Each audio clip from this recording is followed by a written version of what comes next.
This is not what I expected when I got this lens. Jared Polin, FroKnowsPhoto.com, and this is a review of the Sigma 500mm f5.6 DGDNOS Sport lens, the lens that you didn't know you needed, or maybe you don't need. Now this is for the Sony E Mount. Hopefully one day it comes out for a Z mount as well as an RF mount for Canon, but if you're one of the probably like 6 shooters who still have the L mount, this is also going to be available for the L mount Alliance.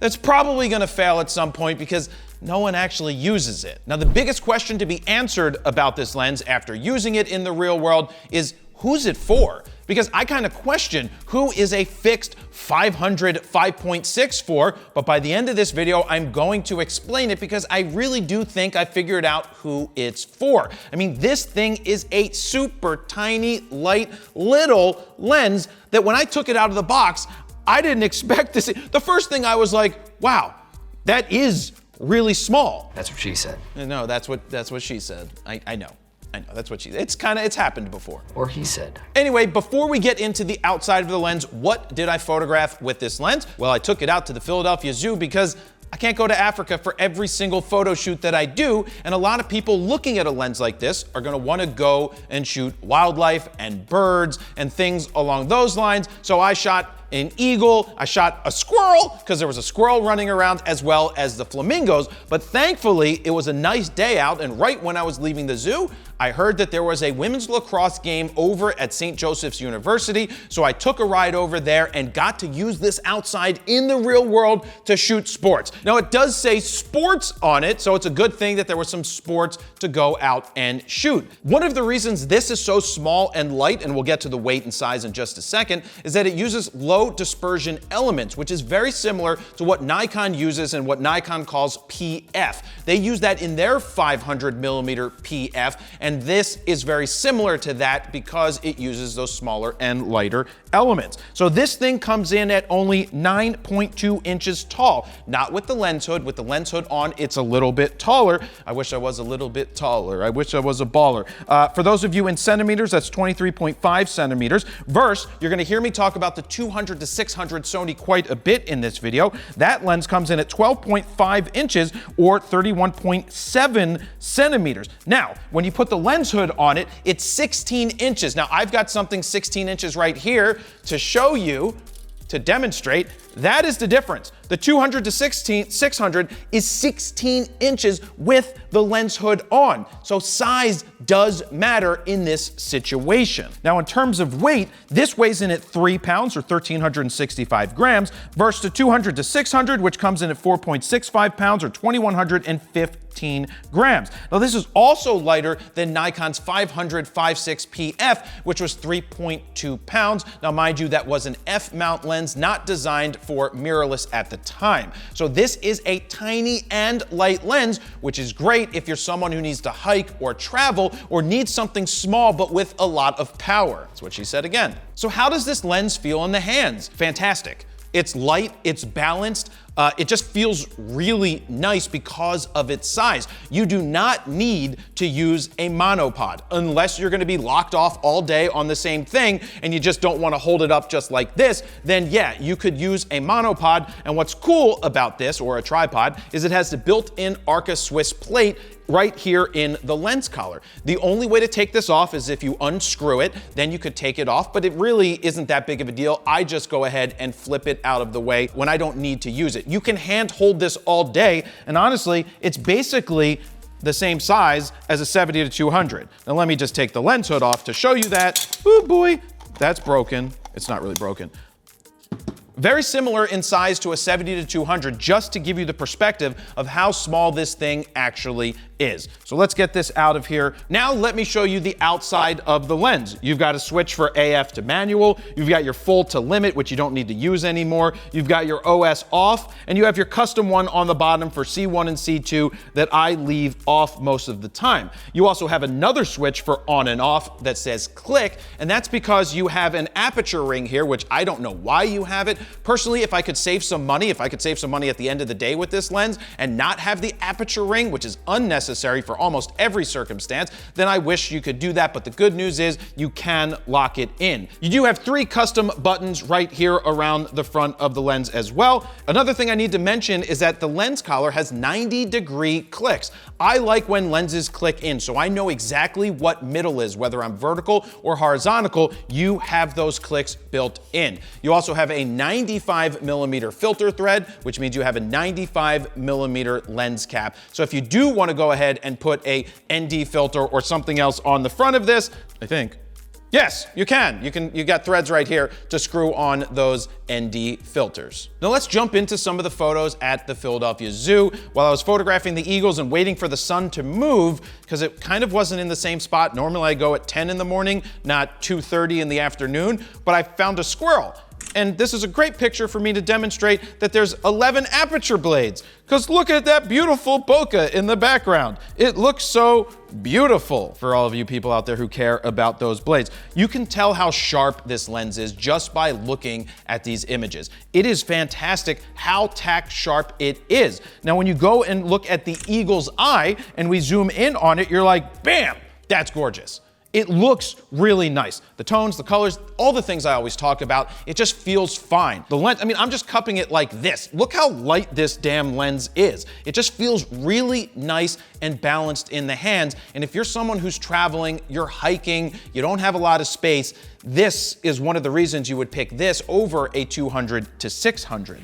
Let me jump in here real quick because I want to show you this photo taken with the Sigma 500 5.6 and edited with FroPak 4, starting with Blue's Clues, followed by Brooklyn, C41, Coppertone, DeLorean, High C, Kaleidoscope, Mel Brooks, Saltwater Taffy, Thick, and Tintype. But I also want to show you my all-time favorite preset from FroPak 1 called Skittles. Boom, with one click. Look how amazing it looks. So if you want to speed up your RAW workflow, give yourself a great starting point, or edit on the go in Lightroom Mobile, these presets are for you. We created 14 all-new custom Lightroom presets that you can check out right now at FroKnowsPhoto.com/FroPak4. While you're over there, you can play with the sliders to see the befores and the afters, and if you decide to pick them up right now, they are currently on sale. Or if you want to get the Grand Slam bundle that includes FroPak 1, 2, 3, and 4, and of course Skittles, you can save even more. Now, let's get back to the video. While I was trying to get another picture of the eagle, I was waiting for it to pop its head up into the light from the shadow, because it's kind of worthless if the sun isn't in its face or in its eye, and in this case, it popped up just enough to give me this vertical shot. Ooh, it even has some nice chest lighting on it. That is really nice chest lighting. We got chest lighting, we've got nice eye sharpness, nice glisten right there. I'm not seeing any issues around the edges. Everything looks really nice. Then, as I always do at the zoo on my way out, I took a walk over to where the flamingos were, and they were grooming themselves, getting ready for bed. But look at the sharpness and the color that came out of this image. But also, look at what you get at 5.6 when you look at the background. You can see there's other flamingos in the background, but even though they're like 10 or 15 feet behind this one flamingo, they are not a distraction even at 5.6. I don't get super technical about this stuff, as most of you guys know. I'm not a super technical person. I like to go shoot the pictures and let them speak for themselves. Now, speaking for themselves, let's go out to the lacrosse field over at St. Joe's University, where the game started at 4 o'clock and the sun was right here in their face when they were coming this way. It was just unbelievable lighting, super strong, beautiful, nice and warm. For about 35-45 minutes, we had this gorgeous light just bathing these players, which gives us beautiful dimension. Look as we zoom in on the face. Super tack sharp. The colors Of course, I banged it out with some Skittles. Yep, I used Skittles from FroPack 1, and they look fantastic on this. Now, a 500mm is a limiting lens. That's another reason you might want to consider a zoom 200 to 600 is for the versatility, but there's always going to be a trade-off of sharpness and clarity for something like that. And if you're a pixel peeper, you might notice a difference, but if you're not, maybe you really don't notice much of a difference between the two lenses. But I'm really happy with the results that I ended up getting here. Now, we have HSL motors in here.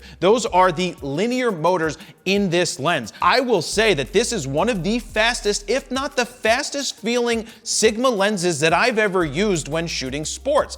I've found in the past I've had issues with it tracking a subject and keeping them in focus as they ran down the field. I had this lacrosse player with the Sony A1 just running straight down the field. It tracked and it shot as I needed, and they're all in focus. Now, that was a good time to also mention that you will not get 30 frames per second. You will not get 120 frames per second with this, with the A9 III. You're limited to 15 frames a second max, which for most Sony cameras is more than what they offer, unless you're using an A9, an A9 II, an A9 III. Of course, they offer more, as well as an A1. But the focus motors, you know, they say that it has linear AF. Yeah, AF stands for fast as f. Now, for those of you who like to get closer to your subjects, maybe you want to try and do a portrait with the 500mm for some reason because, well, you can. You do have a close focusing limitation, which is 10.5 feet or 3.2 meters on the close focus side. You're not going to run into that terribly too often, but you do have it there, so just keep that in mind. Continuing on with the action, there was quite a lot of action on this side of the field as the Mammoth, whatever they're called, from Maryland, they ended up, they were leading 10-0 at the halftime. But you have to get your composition right with this 500mm. You have to try and fill the frame the best that you can because you don't have any zoom capability. Now, some people might say, if I want to get more reach, can I put a teleconverter on this? And the answer to that is well, not on this particular E Mount version, but the L Mount version. You can get Sigma's L Mount teleconverters, and that is the only time you can use a teleconverter with this lens. With that being said, I would not recommend teleconverters on lenses like this anyway, especially if you're using an A1. You're probably better off just cropping later if that's what you want to do. I personally wouldn't do either of them, but if I had to choose between cropping with the A1 or using the teleconverter, I'm going to end up cropping with the A1. Two more images right here before we get to the sniff test and the wind tunnel test and wrapping this bad boy up. I just like this photo because of the way that the goalie was standing there, kind of her eyes are closed. Maybe she was just tired because they weren't seeing a lot of action, but I love the way that the shadow, this can show you where the light was. Look where the shadow is. It's directly behind her. That's because the light was right at eye level, which was pretty incredible. And the last shot is a much tighter shot to show you how focus worked. I took about 4 or 5 shots of this person running towards me, and it seemed like every other one was in, and that means that every other one was slightly out when I was trying to track super close. Now keep in mind, as you start to lose light, you're at 5.6. You can't open that up anymore. You gotta bump that ISO up higher, so you have to keep that in mind if you want a faster shutter speed. You're gonna be at those higher ISOs because 5.6 is not a 2.8. It's 3 stops different, 2.8 to 4 to 5.6. It's 2 stops different, Jared. Now that I can do math, you can do math as well. Let me jump in here real quick and say, would you like me to send you a free guide to capturing motion in low light situations? If you said yes, just head on over to FroKnowsPhoto.com, look for the orange box, put your name, email address in it, hit send it. I'm gonna send you that guide for free. So remember how I talked about the 200 to 600? Yeah, the 200 to 600 is $1,000 less than this. This is a $2,999 lens, which at first I thought was really expensive. But then when I looked up what the Nikon used to go for, that was $35 plus $100 when it came out. So at $3 grand, this is not priced out of a reasonable situation. But if you want the versatility of a 200 to 600, because it's a zoom, you're gonna save $1,000, but you're also carrying around something that's larger and heavier. This thing is feels heavy. There's a few other options here. Tamron, let me pull this bad boy out, makes a 150 to 500 5.6 to 6.7 that's $1,399 and is massive. Oh my God, that's heavy. It is massive. But if you're someone who wants to save some money, this is half the price. And yes, it's larger, but you have the versatility for when I just realized something about this lens. It's tighter when you pull it out. Interesting. So that's an option there. And then Sony also has a 100 to 400 G Master 4.5 to 5.6 for $2,500, which is $500 less. And you could always pick up a teleconverter for like 500 or less bucks from Sony if you want the versatility and more reach beyond that. Wind tunnel test starting up right meow. I mean, incredible, incredible. I've never seen something pass the wind tunnel test as much as this thing did. Bing! Sniff test. It smells like the shoe factory in the movie Jumanji. At least what I think the shoe factory would have smelled like. So at the end of the day, who is this for? If you're traveling, if you're hiking, you want your 500mm because you want to reach out and get those birds, you want to take it on a safari, you want to get wildlife, this is going to save you a lot of weight. It's going to be sharper than a 200 to 600 Sony, which is not a G Master lens, it's just a G, but you don't have that versatility. If you want to have that versatility, you don't want to spend $3,000, I think the Sigma 150 to 600 is going to be a pretty incredible option. And if you're going on a safari, I mean, a 200 to 600, a zoom lens is probably going to be a better option because it gives you the versatility to work with. But like I said, I haven't seen a Sigma lens focus as fast as this bad boy did. It was a really nice lens to use on the Sony A1, and if this fits the mold of what you're looking for, I don't think you can go wrong with purchasing it. You can click one of our links down below, which is an affiliate link that helps us continue to make these types of videos. But which lens would you go with and why? Let us know down below in the comments. Thank you very much for watching. Jared Polin, FroKnowsPhoto.com. See ya.